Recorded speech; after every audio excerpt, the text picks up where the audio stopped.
Some people seriously think that this is the difference between being justified by a court and not. What?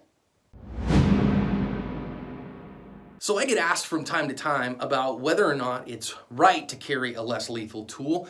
Some people come back with comments, or I get questions, I get emails and Facebook messages on our Facebook page, and people ask, well, John, my friend who's a cop said that I shouldn't carry a less lethal tool because if I ever have to use my firearm in a defensive encounter, then the district attorney will take me to task and charge me because I didn't use my less lethal tool instead. So is a less lethal tool like a pepper spray a bad thing for someone who carries a gun?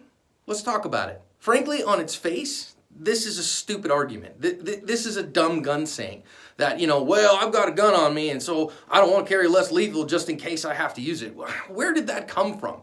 I will tell you this, among those whom I know who have real legal training, they don't talk about that. Because nowhere in the universe in the legal justification of the use of deadly force does it have anything to say with whether or not you tried something else first. Let's talk again about what lethal force and the legal aspects of the justification of use of force all entail. So the overarching thing that use of force and use of deadly force in particular needs is reasonableness.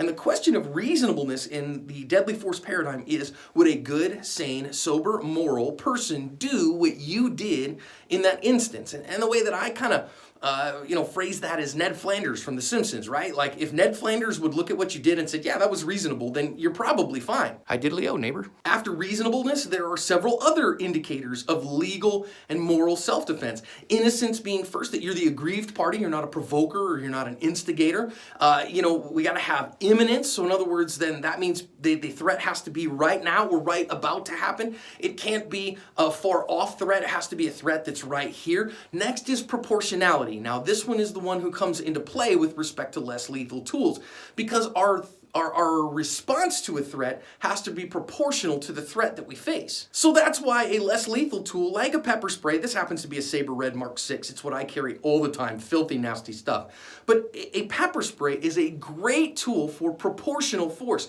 If somebody threatens me with physical force or an imminent physical threat, then the use of a chemical irritant or a not lethal tool like a pepper spray is a great reason to have that with you, because that proportionality says if somebody threatens me with physical force, hey man, I'm going to punch you in the face, I generally can't pull a gun and shoot them. However, if they say they're going to punch me in the face, I can threaten and use physical force and meet the standard of proportionality. So that makes this a very useful tool. I look at my pepper spray, this is something that Chuck Haggard taught me, that using a pepper spray is like a long distance, very effective eye poke. You poke somebody in the eye and they go, ow! And then they get the heck out of there. That's what this tool is for, is you boogie out once that goes down. However, a less lethal tool has literally nothing to do with whether you face a deadly physical threat. If you face a deadly physical threat, if you're under the imminent or immediate threat of deadly physical harm or grievous bodily injury, then you don't have to use less lethal tools.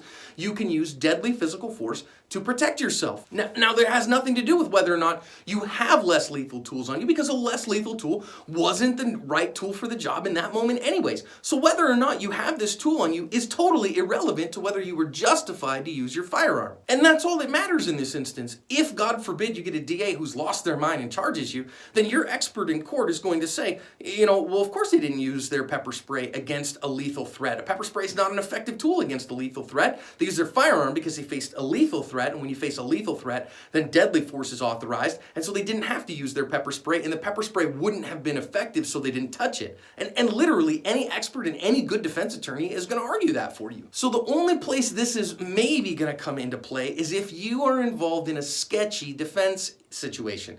So in other words, was it really an imminent or immediate deadly threat? Was it an actual deadly threat that you faced there, or was it just a physical threat?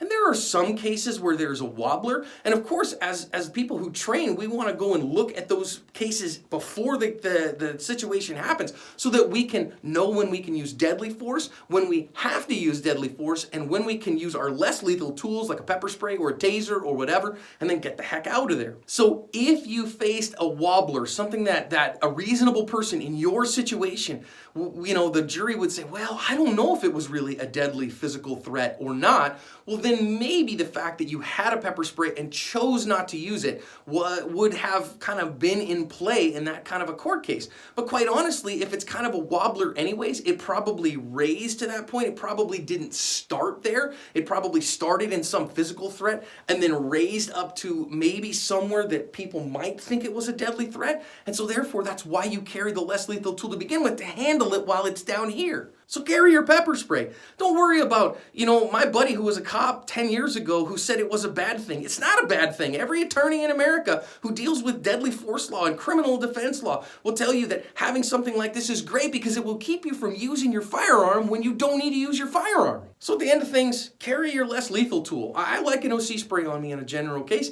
I have a taser pulse as well. Sometimes that's the right one for people. My empty-handed skills go with me everywhere I go as well. Less lethal tools are for less than lethal threats. They're for physical threats and not deadly threats, which about 80% of assaults in America every year are physical assaults. They're simple assaults. They're not aggravated assaults, so your firearm's not the right tool to defend against them anyways. So a less lethal tool, in my opinion, is an incredibly smart thing to keep with you.